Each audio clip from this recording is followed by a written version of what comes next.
I think it is, but I think, you know, the Apple brand, for example, and other brands are, they're important, but they're losing their influence with the millennial generation. We're beginning to see this. Let's take a look at automobiles. That used to be the brand. Did you have a BMW? You know, do you have a Chevrolet? What do you have? Now, you know, the automobile, everyone had their brand, and it was the centerpiece of the second industrial revolution. The entire global economy revolves around the automobile. The glass industry, steel, rubber, roads, suburbs, oil industry. Now we have a generation growing up, they couldn't care less about owning a car. They don't want to own a car, which they're not using 90% of the time. They just want to have access to mobility. So car sharing services on the sharing economy and the collaborative commons are emerging, and millions of young people have said no to owning. They just want access. Now watch these companies like Blah Blah and Uber and Lyft. What happens? You're starting to use the three internets: communication, energy, and logistics. So you and I can go up on the communication internet with our smartphone. We click on to their website. What does it cost Uber to set up the website? Not much. What does it cost for a driver who's not using their car to make it available on the website? Not much. They're already paying the fixed cost. So I want a driver. I go up on my smartphone. I connect to a website like Blah Blah. Then GPS guidance on the logistics internet's already there.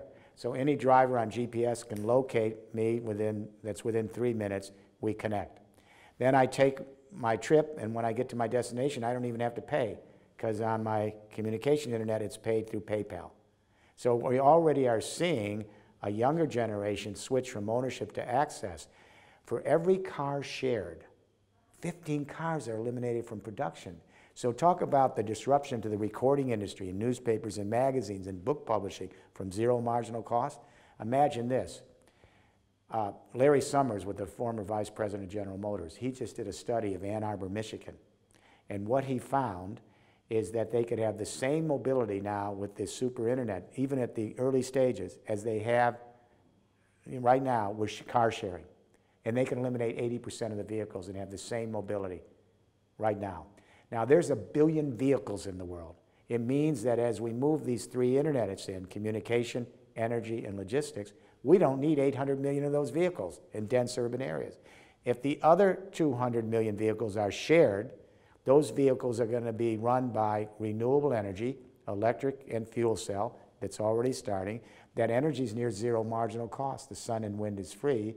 And then the cars are going to be 3D printed. And the first commercial car is an Italian one. It's called a Stratus. And it's being debuted in Chicago at the World Exposition this month. So you'll be able to print out your cars locally, run them on renewable energy, and pretty soon they'll be driverless. So we have a whole generation moving from property in a market to access in a global commons. That's a sea change in the way we think. And imagine how it's going to impact the earth.